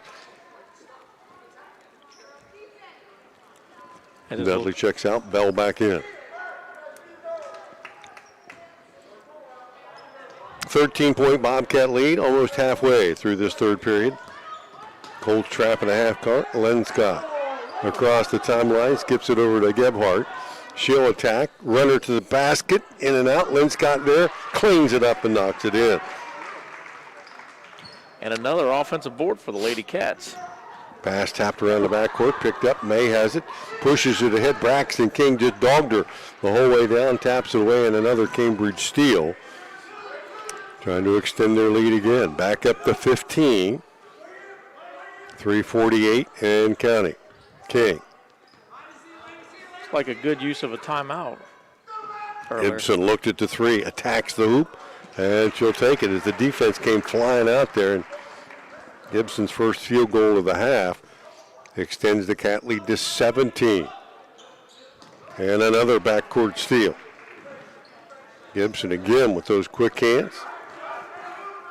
Sets it back up, King on the left wing. Cut off on the baseline, brings it back out on top. Coming up on the 3-minute mark. Colts coming out of a timeout looked pretty good there a moment ago, but now the Cats have responded. Skip pass across the top. Murray, another three. That one off the mark and over the backboard. Jenna Murray feeling it for her favorite spot there on the left wing. That's the 8th three-point attempt for the Lady Cats tonight. So quietly getting those shots from beyond the arc. Dudley and Norman check back in for the Colts. Nevaeh Smith, here comes Crupper. With just under 3 left here, 38-21. Cats and full court pressure upcoming again. Norman. Over to Launder, into the double team, across the timeline, and thrown away. As Elena Bell didn't know if it was for her or not and let it go over her head. And Cambridge pressure again pays off in a poor decision and another turnover. Yeah, just a couple minutes out of that timeout where we were really talking about all the positive changes. Nice pass, Linscott to King. And she'll finish, and the Bobcats have their biggest lead of the night now, 19. 40-21. Norman, left-hand runner. Not there, and she'll hit the floor and tie it up. Give the Lady Colts another possession. So that's what I was going to point I was going to make was that all of a sudden Meadowbrook just adds, and now they have 6 turnovers. Norman pull up left wing and knocks it in. Henley Norman's first field goal of the half. She's got 12 in the game. 40-23 Cambridge. Linscott will head and shoulders fake, takes it to the hoop, puts up the runner, no good. Wander with a rebound, up to Norman. 2-minute mark here of the third, and Crupper there on the reverse, nearly stole it away. And right on, and they're going to call the Colts with the over and back. Not sure there where that possession came, if they were going to get her being in the front court or the back court. 7th turnover for the Lady Colts so far this half, and the tides have turned. again, we talk about the adjustments being made. Cambridge coming out, making some more changes, and everything's working. Gibson back to Murray.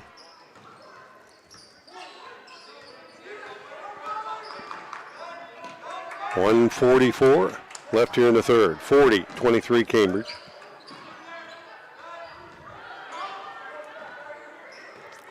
Bobcats showing good patience here. Gebhardt will attack, trying to feed it underneath. Gibson, not a good look, so we'll bring it back out. Good decision that time, I'd say. Again, showing good patience here. Bobcats with the lead in the ball, no reason to push it and take bad looks here. Especially when you got Coach Linscott, 5 feet away from you, telling you exactly what to do. I was just going to say it's a good sign of maturity on a young team. It's not try to rush or force anything. Over to Gebhardt. She'll attack, pulls up, 10-footer. Good. Nice look by Cameron Gebhardt. And the Cats extend their lead back to 19. Under a minute left here in the third. May back out to Norman.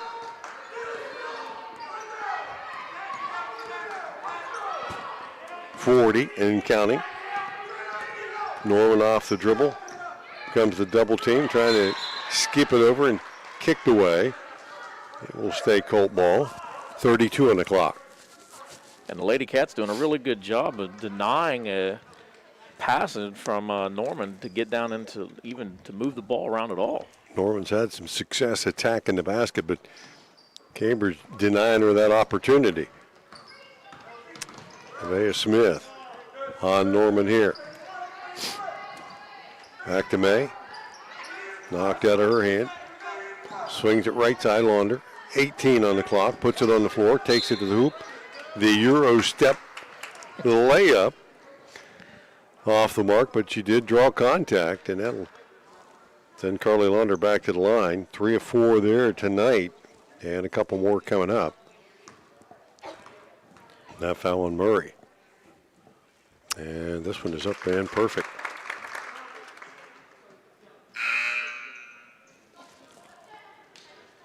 Linscott and King step back in. Murray and Smith, who've given Cambridge some good minutes tonight off the bench, back there as well. 14 seconds left. Launder's second free throw good.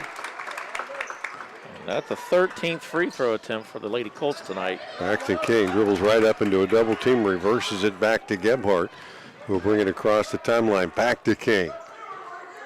Cut off on the three-pointer.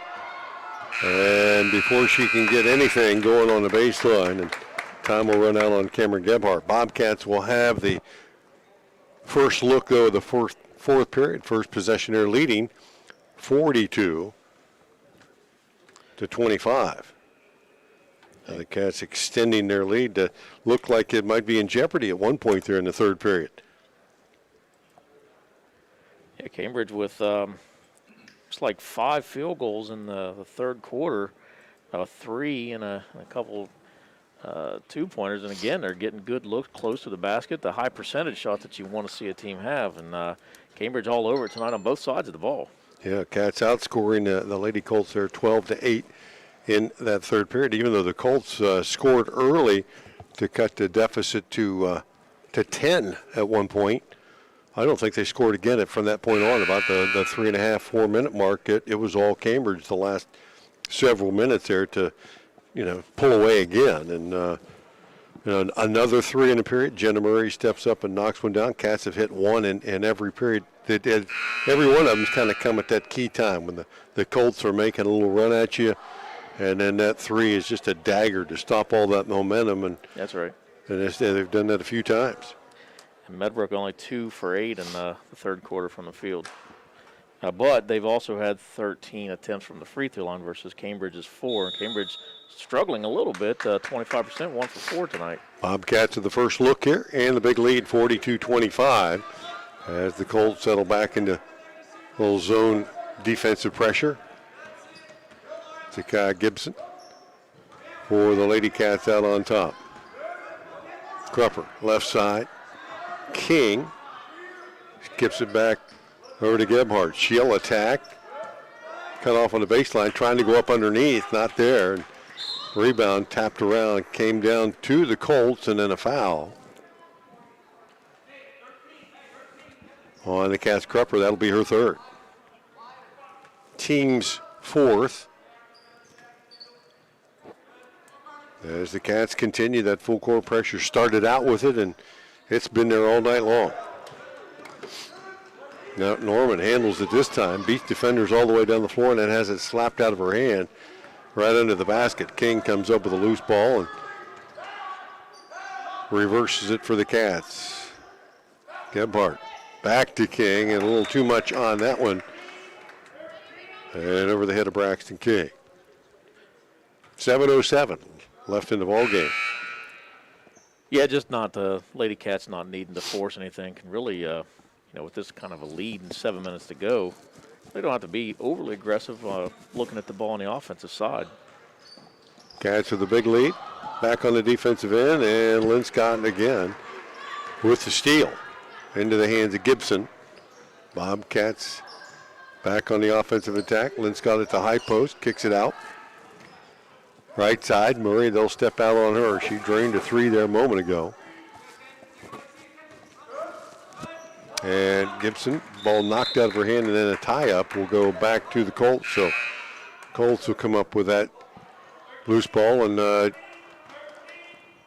give Gebhardt a chance to check back in for King.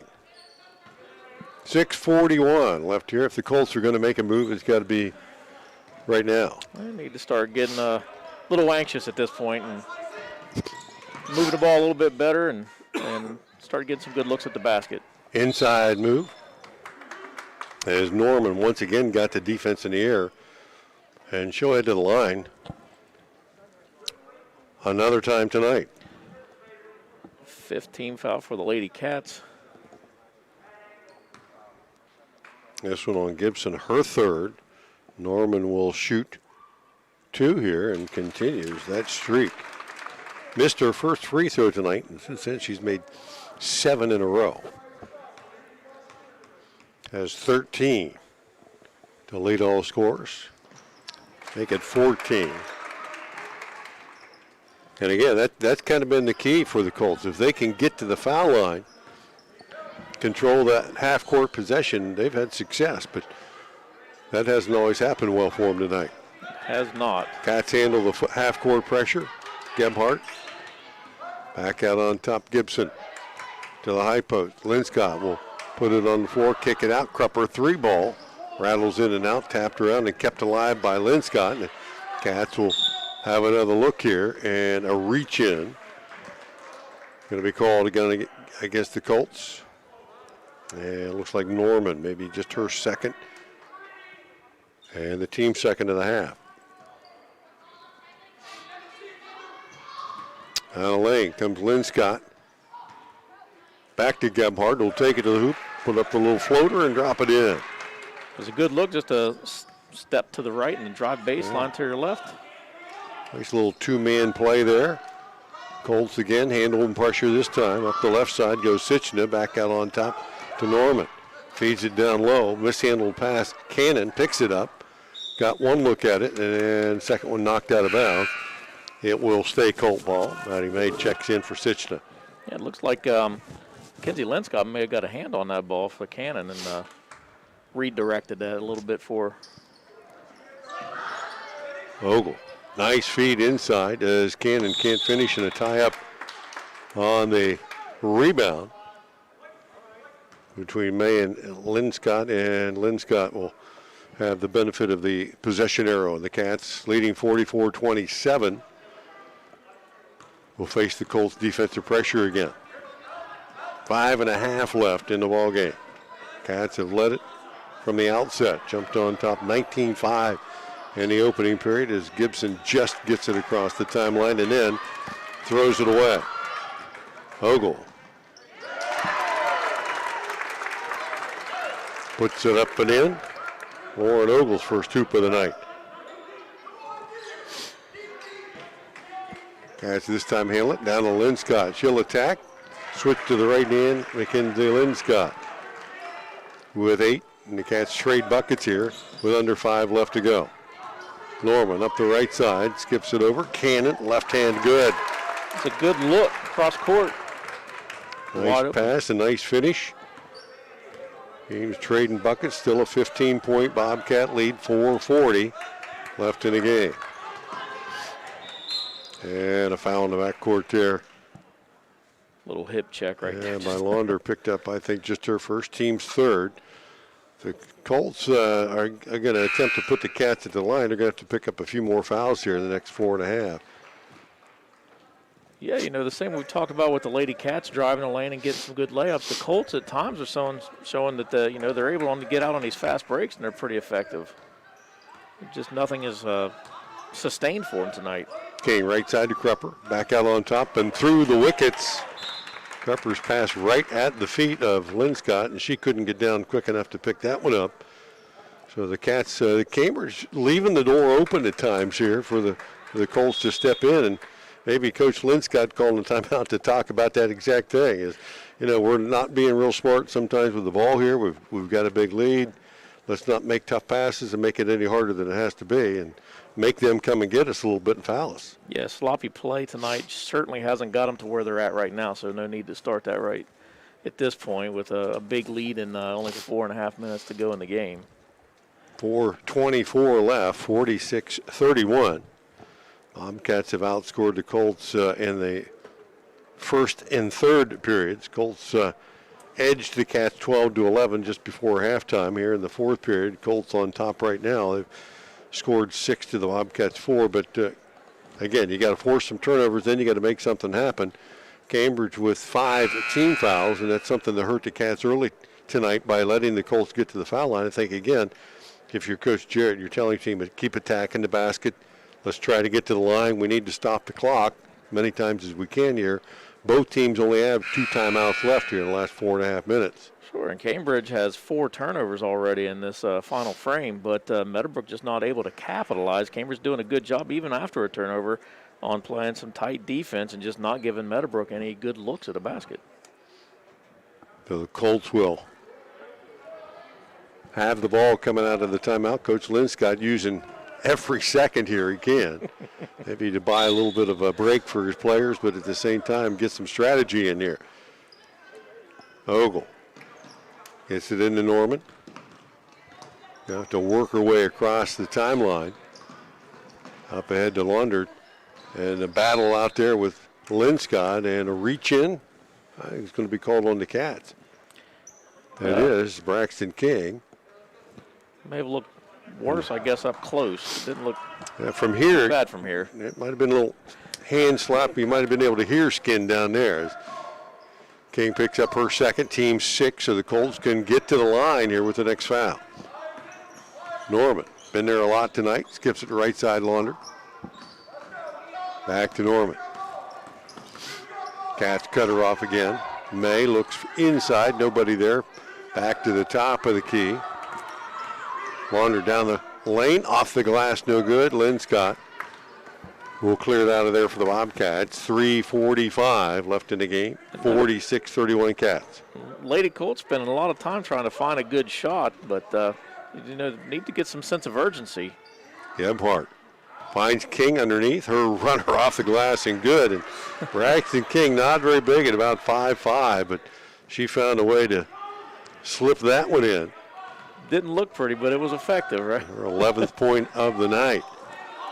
Extending the Bobcat lead back up there, 48-31. Norman beats a couple of defenders down the lane, kicks it out. Launder 3, no. Rebound, May kicks it back out.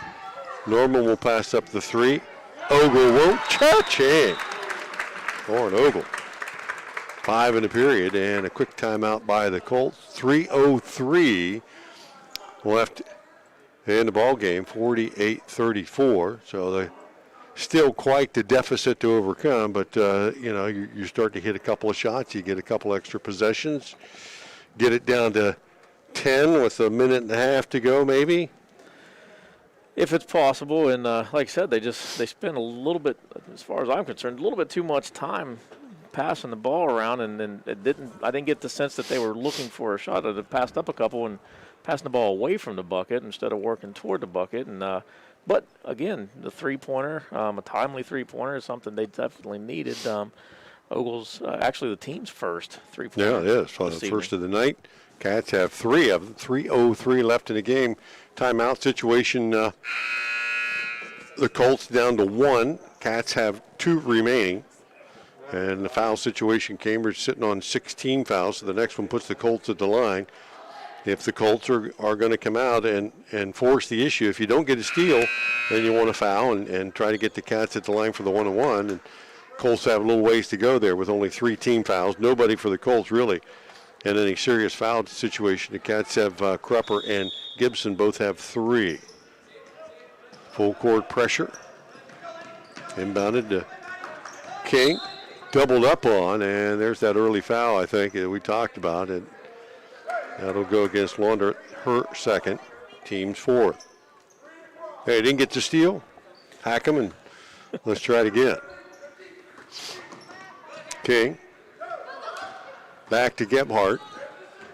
Gebhardt attacking that baseline. She goes right under there every time. Kicks it out. Krupper wide open. Look at a 3. And that catches nothing. Tap out. And Lynn Scott hustles it down for the Lady Cats to keep it alive. 48-34. King tapped away by Launder. And a whistle and a timeout. I could hear Coach Lynn Scott from here. I'm not sure the official could from right beside him, though, but he eventually got it. And so now both teams with 1 timeout remaining and 2.5 left on the clock. And again, you know, we got a quick foul out of the Colts here at one point, and I thought, okay, now they're going to foul the Cats and get them at the line. Cambridge down there ran a lot of time off the clock and still not a foul. And again, good ball movement from the Lady Cats, and Meadowbrook just not getting up tight enough. And if you want to foul, and you got to get closer, and it's just everything is really going well for Cambridge. They're executing well. The game plan come out, it's working, and they're just performing better than what the Lady Colts had tonight. Gebhardt triggers it into King. Had a little baseline, didn't take it. Gebhardt, again, trying to press the issue inside. And Cameron Gebhardt just attacks every time she gets the ball. Mm-hmm. And that time maybe a little bit more so than Coach Lynn Scott wanted, and it'll lead to a turnover. And the Colts coming back the other way. She has that attack mode, and that serves you well most of the time. It does. Up ahead, inside feet, Dudley swatted away by Lynn Scott from behind, and Gibson came up with the rebound. Wow, Mackenzie Lynn Scott came from nowhere, just rejected that shot, and somehow kept it in bounds, and it will stay Bobcat ball. Dudley went up stronger, and Lynn Scott just went up stronger than she did. Got the ball quickly out of her hands. Inbound to King. Stolen away by May. Missed it once. Got it back and one. Maddie May. 3-point play chance as that time Braxton King trying to reverse it, threw it right into the hands of May, who anticipated that coming. Cameron Gebhardt will pick up her 3rd foul. Be the 16th attempt from the line for the Lady Colts, and they've only missed twice tonight so far. And this one is up, and it is good. 3-point play by May is good, 48-37. Inbound to Gibson. Reversed to Gebhardt, still trapped in the backcourt, and the Cats will have to utilize their final timeout. 1:58 to go in the game, and what looked like a runaway by the Bobcats. They led it by as many as 19 several times here in this second half. Is now down to 11. 2 minutes to go, and we talked about this a couple of minutes ago. Can the Colts get it to single digits with a minute to go, and then it's okay. You're a couple of threes away and a couple of stops, and something can happen then. Sure, and turnovers obviously being a big issue for the Lady Colts tonight, but the free throw line is keeping them close, and something that, like you said, is not just a complete runaway at this point. So that's been their saving grace this evening, and see what they can come up with in the last minute 58. Well, and if you're Coach Lynn Scott too, I mean, it's your last chance on your own dime to talk to your players here in the last couple of minutes. Colts have one timeout remaining, but are you telling your kids over there, hey, we don't have to, we got enough points to win this game right now. We don't have to keep taking some wild shots and forcing it at the basket. Let's make them come and get us, make them foul us, and put us at the line here and eat some clock. The clock is our enemy right now. Let's let that thing run. And the Colts, on the other hand, we might see them come out and attack a little bit and maybe put the Bobcats there. Cambridge hasn't shot but 2 free throws or 4 free throws all night and only made 1. So that's right. Give them that chance. King takes it in the backcourt, immediately trapped there ahead to Gebhardt. And her pass cross court stolen away up ahead. Launder takes it down the paint and lays it in. Again, King trapped in the backcourt, nearly threw it away again as the Colts getting that trap, and then they're anticipating that reverse pass. And the last couple of times been right there, a 9-point deficit, 1:41 to go. And trying to go with a long pass down the floor, didn't get it there. Stolen away again by the Colts. Dudley, back out, 3-ball, off the mark by Bell. Rebound, Colts have it, battle for it, stick it back up and in. Again, Carly Launder with the stick back there. Cats cannot stop the clock. 7-point Cambridge lead. King, and she'll be bodied up by Launder, her third, and the team's 6th. So 1:17 to go, and Cambridge succumbing here to the pressure the last couple of times down. And the most excitement we've seen pretty much since the tip. As close as it's been since that first period. Bobcats jumped out on top 19-5 in that first period. It's seldom been much closer than that. 7-point Cambridge lead, 1:15 and counting. King. Up ahead to Gebhardt. Bell on her. Trying to feed it down low to King and off of Braxton's hands and out of bounds. And again, the Cats may be forcing it to a place on the floor that's a tough place to go. And VK, the Cats, that's their 10th turnover this period so far. And we hit 1 minute mark left in the game. Lady Colts continuing to battle, and timeout called in the backcourt. I don't know what. Carly Launder here must have taken maybe a little head to the nose or something there. She's a little woozy. I don't know if she was doing that or if she was gasping for air, like maybe had the wind knocked out of her. I don't know. I didn't see any contact there or a place where maybe, on the rebound or something going for the ball. And like you said, got the wind knocked out of her. But clearly the officials and coaches saw her in time to come out and take care of her here. 48-41, 59 seconds left on the clock here as the Colts making a furious comeback. And it's exactly not what you want to see just in any game, but especially in a Cambridge Meadowbrook game where you not the injury, but the game getting close at the end like this. Yeah. Certainly. Well, you expect that's going to happen pretty much at any point, but the concern now here really Carly Launder, and I didn't see any contact or bodies flying or anything, and like you said, I don't know whether it's we only speculate at this point if there was any contact or whatever, or she just lost her breath or something. Being helped off, and and earlier she missed a few games early in the season due to an injury as well. So just now they'll get over and tend to her on the Colt bench, and she had been a big part of the Colt comeback here late. A couple of buckets here in the fourth period, and now it is Meadowbrook ball, trailing by 7 and a minute left. I think if we've learned anything from tonight, I think a Cambridge Meadowbrook game in the next few years is going to be really entertaining. I think so. Ogle gets it into May. May back out to Norman. She'll take it down the lane, pull up, pop, stop, no good. And the rebound will stay with the Lady Colts. 48 seconds left. 7-point Bobcat lead. Underneath, Ogle gets it into Norman. Back out to May. Not a lot of offensive options here for the Lady Colts.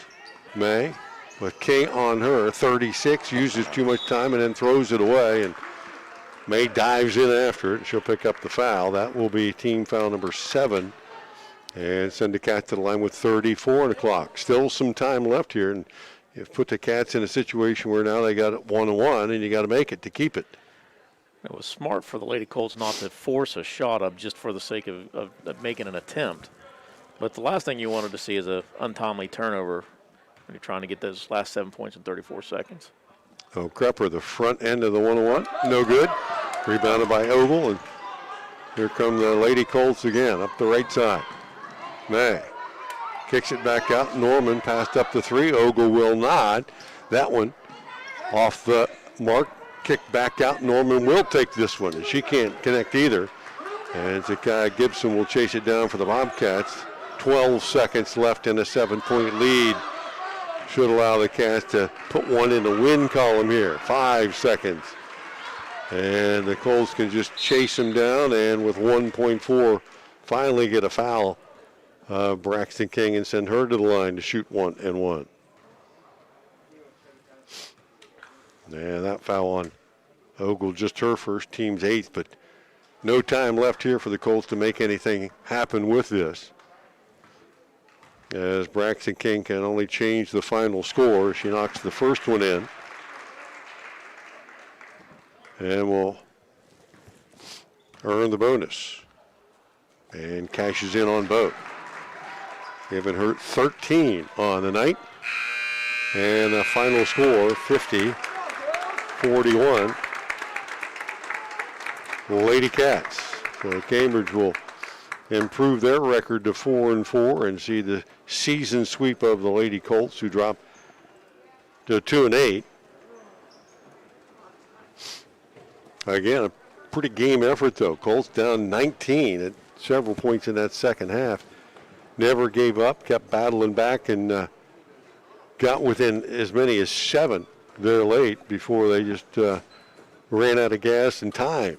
Carly Launder's injury certainly unfortunate, because she was a big part of that momentum as they came back and battled back a little bit there. Yeah, definitely the Colts were able to make a game out of it when trailing pretty big going into the fourth quarter. So, but credit to them for mounting a comeback, and credit to the Lady Cats for maintaining their aggressiveness that they started with tonight, and held off a comeback attempt. The Colts fall to 2-8 on the year now. Yeah, 2-8, and the Cats will move to 4-4 as the new year begins. And I think the takeaways from the game a little bit. You look at the Cats. Certainly, they did some good things here, playing real good defense that created some individual looks there. The Colts, as the game went on, seemed like they got a little bit better. If you could wipe out that first period, that certainly belonged to the Bobcats. Cats came out and forced 17 first quarter turnovers and jumped on top 19-5. And really, that's the way the game kind of stayed throughout 3 quarters until the Colts made that late run. So if you could minimize that, if you're the Lady Colts and you minimize that a little bit and say, okay, we go into that the second period only down 9 points or 10 points, maybe that run at the end of the game gets you close enough to make a difference here. So, both teams made some runs, but that early one by the Bobcats made it pretty tough to overcome. It did, and credit to the Lady Colts for, their part of their comeback was also that they were able to control the ball a little bit better. First half with 22 turnovers, finished the game with but 33, which something Coach Jarrett and I talked about earlier today is, they were averaging, they was about 30 to 35 turnovers early on in this season. So something that I think he was hoping they was able to control a little bit better, and certainly something that he wanted to control better tonight that they just weren't able to. The Lady Cats, on the other hand, 11 first-half turnovers, 13 in the second half for a total of 24 turnovers. So it wasn't a perfectly played game on either end. Certainly some foul issues for the Lady Cats early on, and again in the second half. But the turnovers was a big issue. Like we mentioned earlier, aside from the comeback attempt at the end of the game, the free throw line really helped keep the Lady Colts close enough to where they could actually try to mount the comeback. Yeah, I have them unofficially 14-16. 14-16 at the line, and like you said, that made it a close ball game at the end. Cats, on the other hand, 2 of 5.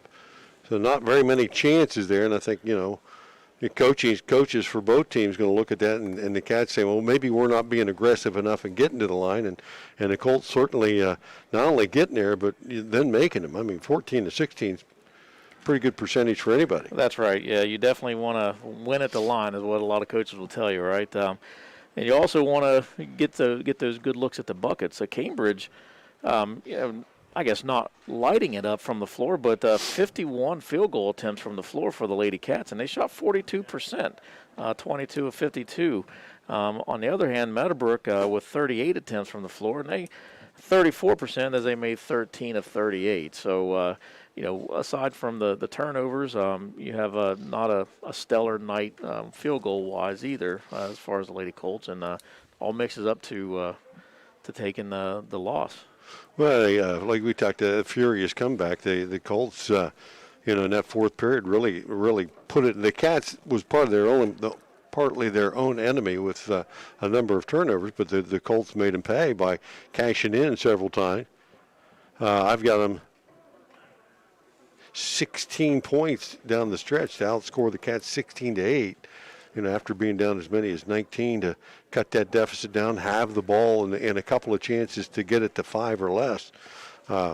Credit to Lady Colts and their effort and never say die there as they made a nice comeback tonight, but certainly have gotten better probably since game one. I think Coach Jarrett would assess that's the case, but you gotta have your poise about you from the very beginning. And as young kids come up through the systems here, they know about this rivalry, but until you step into it and you're part of that, this game is just a little bit crazier than some of the other ones you play a little bit, and sometimes it's a little harder to keep your focus. And that experience that the Lady Colts and Lady Cats had tonight could pay off for them down the road. Yeah, absolutely. Easy to get carried away with excitement when it's a Cambridge Meadowbrook game, and again, like I mentioned earlier, with the youth on both sides, I'm really excited to see what the next few years are going to look like with all the underclassmen for both teams. I was impressed. Kelly Norman, Carly Launder tonight both had nice ball games. Let's take a look at the individual scoring. Norman finished the night 8 of 9 at the line and totaled 14 points to lead the Colts. Launder with 13, and she went 5 of 6. At the line, got 5 points from Maddie May. Kendall Cannon with 4, 5 also from Lauren Ogle, including the only 3 of the night for the Lady Colts, who knocked that one down, but 14 of 15 or 14 of 16 at the line as a team. For the Lady Cats, Braxton King finishes as the game high scorer with 15 tonight, 2 of 2 at the line, 11 from Zakiah Gibson. Most of those coming early on, but nice floor game there. 8 for Lynn Scott. 4 for Cameron Gebhardt, 5 for Jenna Murray off the bench. Riley Krupper added 5, and Nevaeh Smith a deuce for the Cats, who are now 4-4 on the season. Lady Colts dropped to 2-8. Final score again: Cambridge 50 and Meadowbrook 41. And any other stats you haven't hit on there, if you want to, you ran through a lot of them. I think that you did a pretty good job with all that excited. It's hard to keep track of all that and what's going on up here too. And as a fan, you kind of get caught up in the games. I forgot I have to work too. Yeah, right? I know. So no, the only thing that I had, BK, was Cambridge out rebounding Meadowbrook 23-17 as well. So yeah, Cats. And a lot of those you mentioned early on tonight came on the offensive end, giving Cambridge some second and third looks. And they were able to take advantage of that. If, you don't knock it in the first time, you get more look. But I think the Colts did a better job in the second half there, limiting those chances. And, they made the comeback they had to. They just got a little bit too big a hole early. And, consequently, it makes it a little tougher when you got to come from 19 down. But credit the Colts with that effort. The Cats with the W tonight and the season sweep of this year's series. And I, like you, look forward to these two teams battling in the future. A lot of good young players out there for both these teams. I want to thank John Clark taking a night out of his busy social schedule to get out and help us out with the camera. And Joel Lasigo got him off the couch another night and doing what he does there. I don't know what it is he does, but he does it. So it worked out well. And I don't know how many thousand people were paying attention tonight online listening, but we enjoy being able to give it to you. And another part of the Guernsey County rivalry in the books. Tracy, always nice fun. job tonight in your debut. We might drag you out from behind the board up at the station more often now that we know you can actually chew gum and walk at the same time. Well, fortunately, I got to sit still for most of the night, just swing back and forth in the chair and make a mark on the papers every now and again. So, It's a pretty easy job, isn't it? well, so far so good. Hey, for the entire AVC sport team, final score once again tonight, Cambridge 50, Meadowbrook 41. Until next time, I'm Bill Kafuri. Good night, everyone.